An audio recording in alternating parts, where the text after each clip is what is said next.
Am I late? I'm 2 minutes late. Ay, ay, ay. Good day, everybody. This is Yin Yang with Morsels of a Thought number 1548. Yesterday's live was 1547, even though it repeated that it said 1540 yesterday. It said so on the screen because I forgot to change that to a 7. So today's is 1548. 8 is usually a nice number, meaning wealth. 1 is a nice number, meaning receiving 3 benefits. What else is there? There's Esme, there's me. Okay, today we are in Susie Albert Miller's book, Listen, Learn, Love. I need a bookmark, guys. Give me a bookmark, please. I brought them all to the trip. I don't have a bookmark. That's okay. How are you all? I don't see anybody yet because I am on early as heck. But this is a mess, as you can see, as I have been. I have been traveling. I am home now. I got home last night safely. It was fun. It was all public transportation I took on each end. On each end, San Diego's was even easier than San Francisco's. San Francisco's had one more leg on it than San Diego, and San Diego was one direct trip. So I think that we should all use public transportation. We will all change the world by using just that little smidgen less of smoke into the environment. And today's live is about Listen, Learn, Love. Susie Albert Miller, How to Dramatically Improve Your Relationships in 30 Days or Less. Her foreword was by Beth and Jeff McCord, Publishers Weekly best-selling authors of Becoming Us. Relationships are the stuff of life. We can't avoid them or exist without them. So, doesn't it make sense to learn how to create and sustain good, if not great ones? I bet you can think of at least one relationship you want to be better. Be better. These skills will help.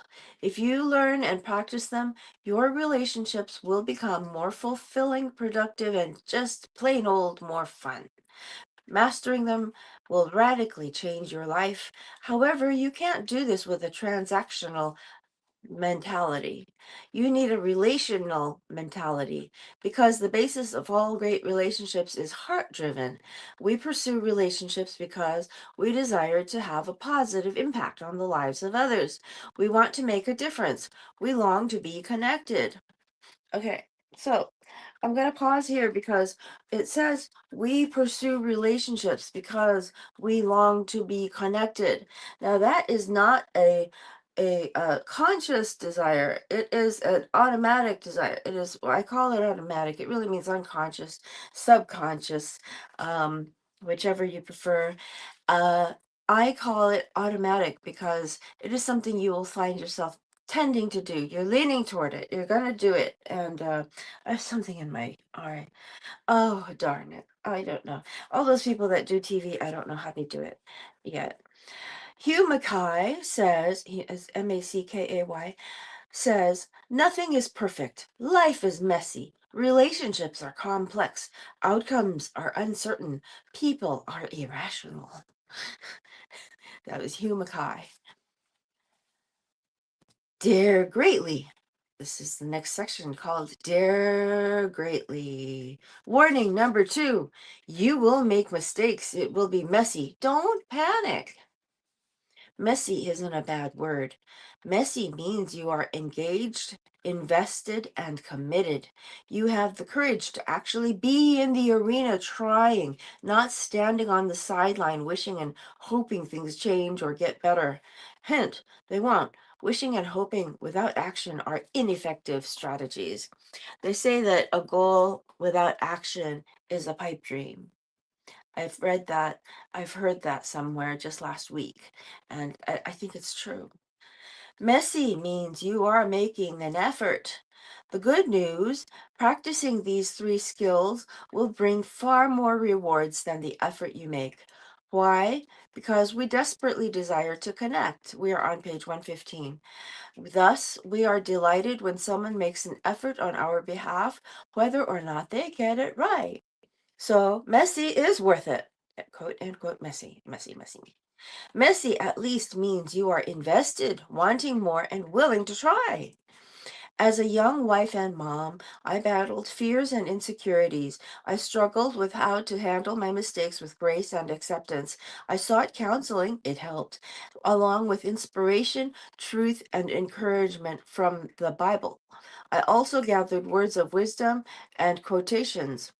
As a recovering perfectionist, one of my favorite quotations is about being willing to be in the arena, sweaty and tired from genuine intentional effort, bloodied knees from failed attempts, bright, hope-filled eyes, daring to risk in order to create something worthwhile. Here's a big quote by Theodore Roosevelt.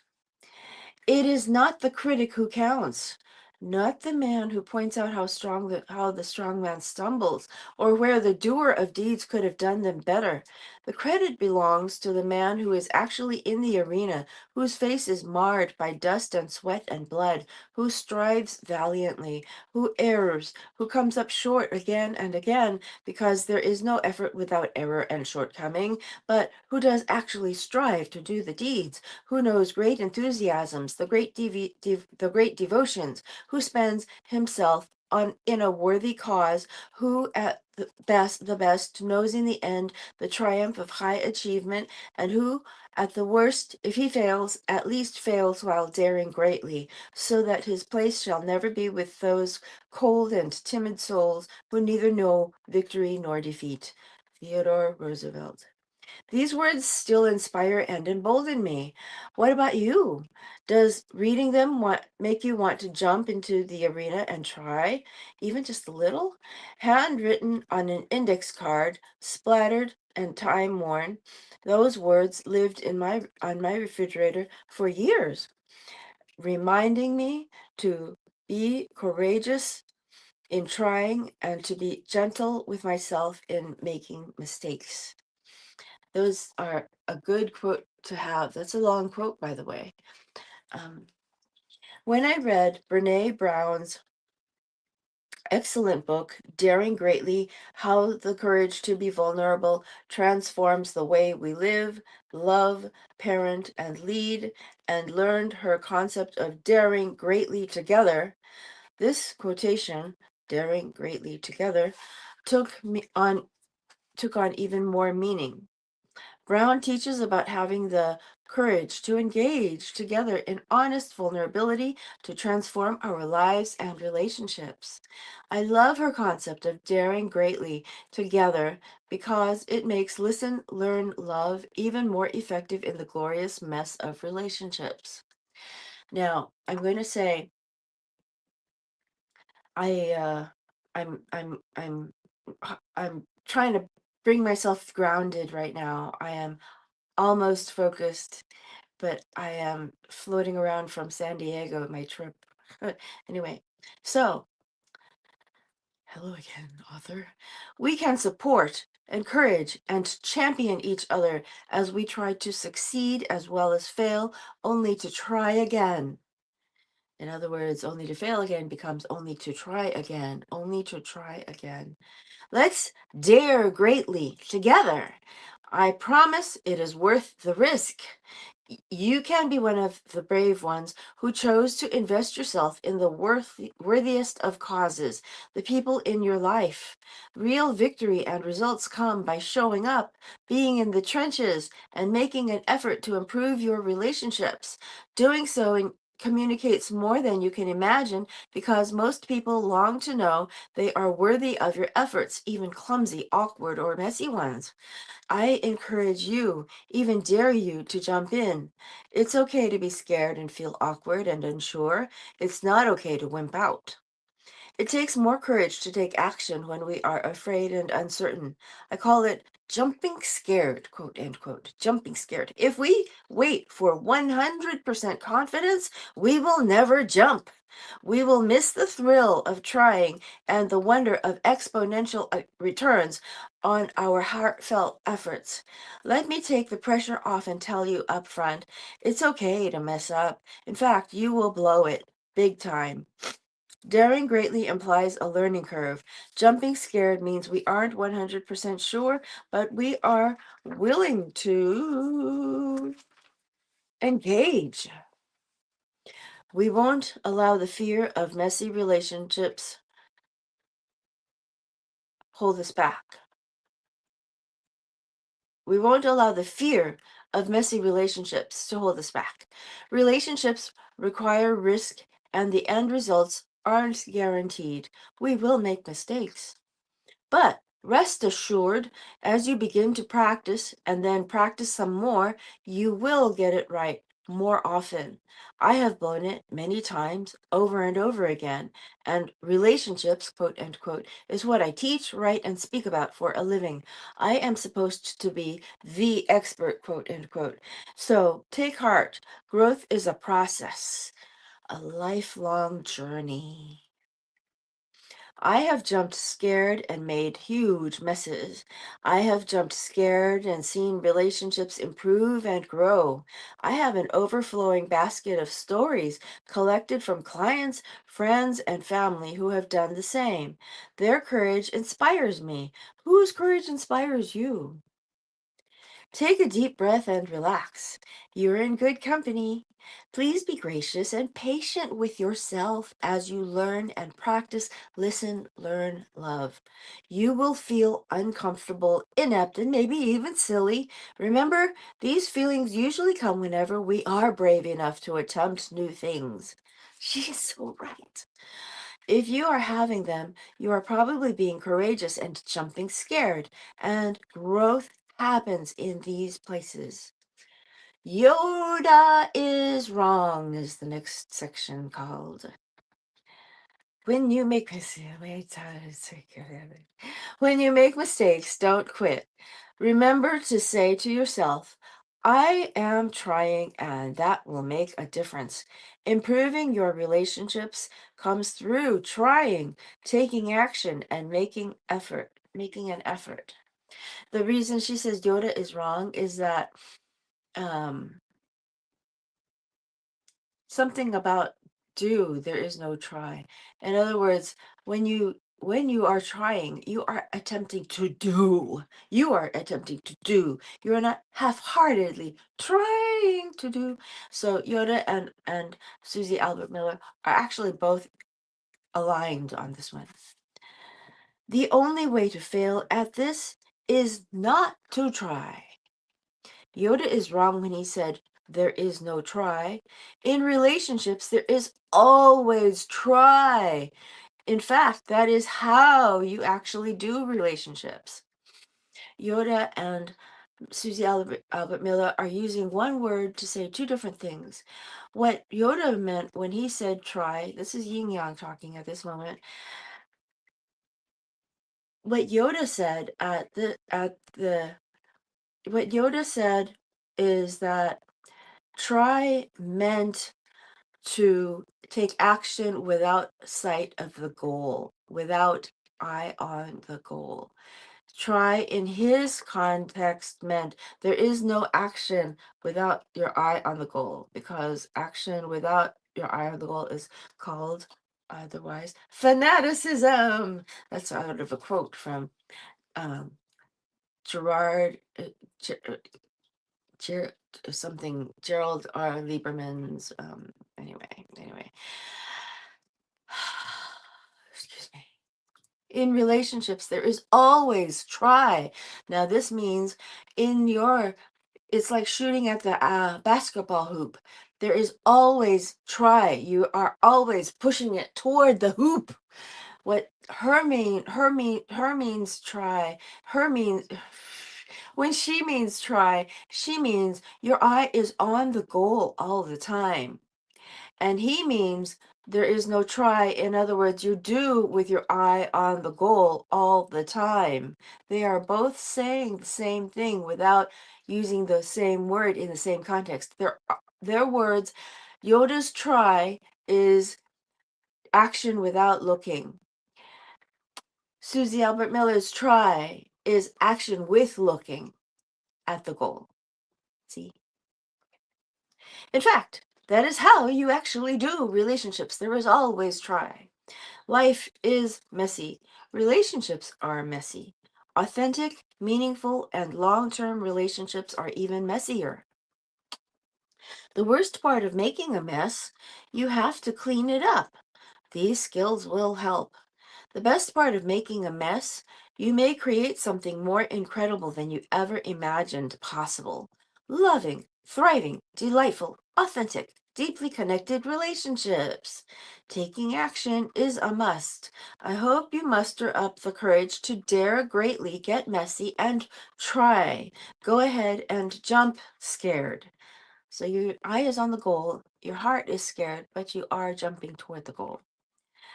Perfection isn't the that's not her word. Her word jump. I'm saying jumping, but I think she said it earlier. I'm not sure. Perfection isn't the goal. Practice is. Practice is the goal. Perfection isn't the goal. And remember, practice doesn't make perfect. Practice means you're willing to try, to learn, and to grow.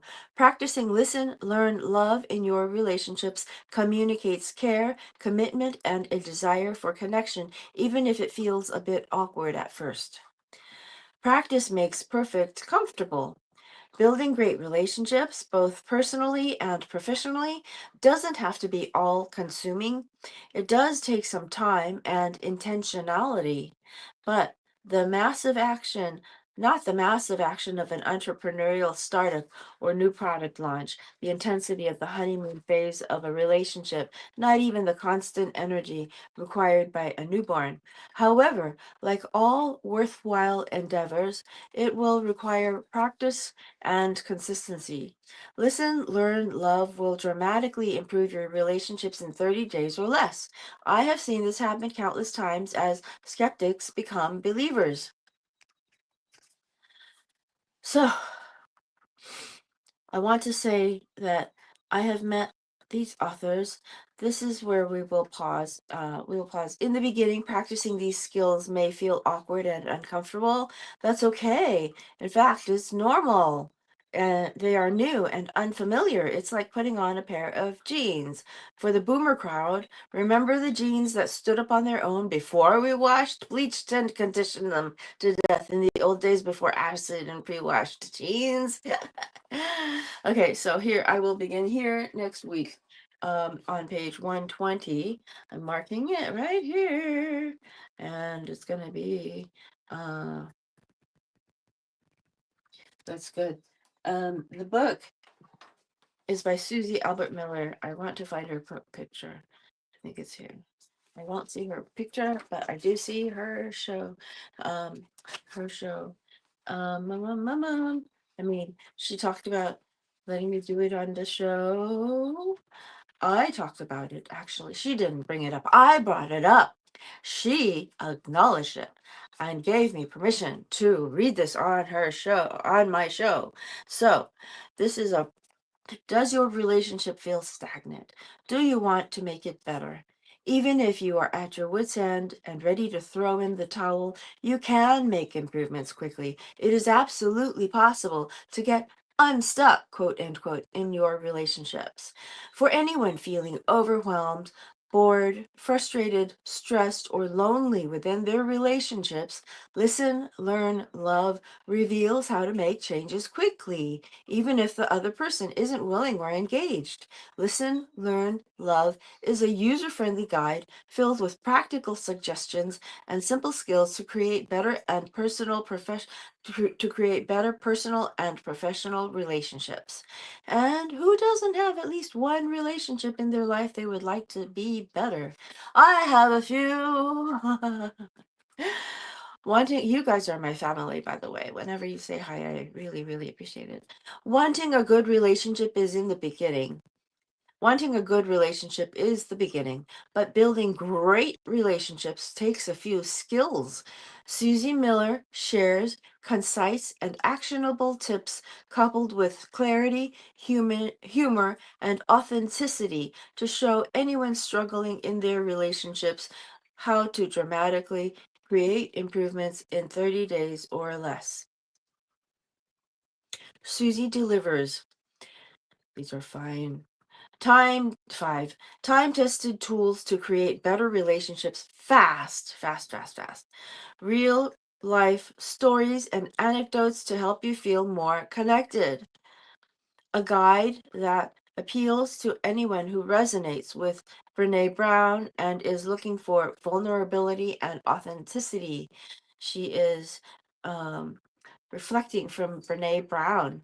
Brene Brown is a famous author as well, and she's very internal oriented. In other words, uh, internal but scared, but embarrassed, but doing, oriented. That's Brene Brown, in my opinion. Simple, effective action steps to help readers find true joy and deeply satisfying relationships. There is no better time than now to create lasting changes in your relationships. ISBN 978-1-631-95-1299. I read these sometimes because people ask me about the book, or they're jumping in to the series in the middle, and they can take every time you see a title that's on the screen, like Yin Yang M.O.AT 1548, Listen to Learn Love. That's by Susie Albert Miller, but the thing wouldn't take more than 50 characters. So when you see this and you want to see the previous episode to that book, go back by 7. And like I said, the one from last week says, so that was yesterday. Anyway, 1548. So then you would go to 1541, 1535, 1528, 15. Excuse me. Anyway, you understand what I'm saying.